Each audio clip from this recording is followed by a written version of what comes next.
哎，有阿 Q 桶面呢，这个这个是最好的，我跟你讲，直接了我们嘛。今天花了这么久，这时候来了一桶这个阿 Q 桶面是最赞，最赞最赞的。而且你知道这个鸡汁排骨啊，等我一下，我先加热水，好，这边的。我们要边泡边来吃一下，因为这个泡热水需要时间呢。啊，那我们可以一边也。当然啦，自己拿。我跟你讲，拿后面的哦，拿后面，因为前面的在拍。我要给他。这里还有鸡汁的，是不是？还有红椒牛肉。你住海边应该吃海鲜啊，都可以，我都爱。酸酸辣辣的，泡菜的好吃。胸尾啊，好来，胸尾，你先吃吧。胸尾。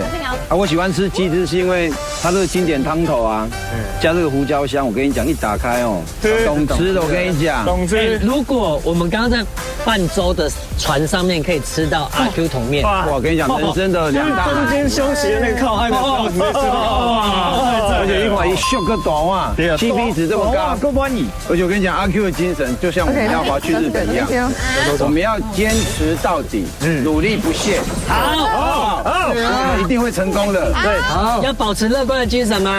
一定要保持乐观的精神，好，努力不懈，好不好？拿跟阿 Q 一样。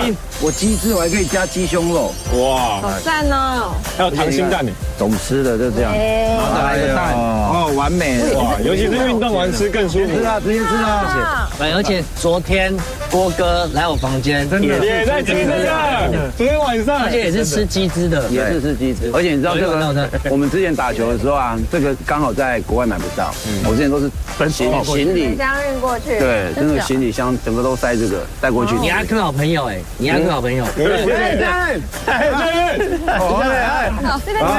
这个你要这样做的，这样回来吧，这样回来玩，吃海鲜吧，海鲜要不要？海鲜的，靠海吃海鲜，我这一碗先给教练，贴心，我里面有加肉跟蛋，那是教练说要吃海鲜的，不然其实我这样其实也可以先给他。对，这碗蛋。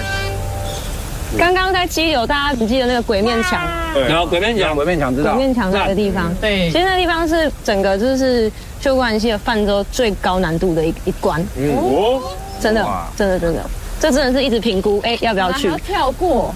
对啊，不是跳过吗？而且教练你看啊，这个碗这样子，教练你看这个是不是分量十足，CP 值超高？我跟郭董还可以再学一下。当然，你看，你看这懂话了，这懂话，秀个懂话，因为人的人家个够村，哦，对啊。你豆几瓜汤好来的，有让教练说话吗？第一口面真的太满。对啊，哎，我今天有看教练表演，教练在鬼面墙前面给我们翻译先给我们看。对，那爱斯基摩滚翻。不过这是丑衣啊，这是丑衣，这是丑衣吗？是丑衣吗？我是想要赶快下去转头看你们下来了没，结果自己翻下去。我以为你是翻起来，没有，教练看起来他像故意的，他在然后起来干我一下这样。我这个食量大的人，我跟你讲，像我这种食量大的人啊，吃下去也是超满足的啊。让我吃看。我等下运动一下，我跟你讲，我等下再滑个2公里，我可以吃2碗啊。再吃它。等一下，我们准备在这边夜滑，是不是？完全不一样哎。2桶可以再吃2桶啊。不一样。你可不可以去搅拌？我真的食量大的，我跟你讲，我吃的也是超满足的。我动一下，我跟你讲，我可以再吃个2桶、3桶。OK， 我的天，还有什么全部拿出来，我一次讲一讲。我跟你讲，胡椒香经典汤头，好不好？食量大，超满足 ，CP 值超高，保持阿 Q 精神，正向幽默的态度，没错，坚持不懈，滑到日本去，好不好？这样。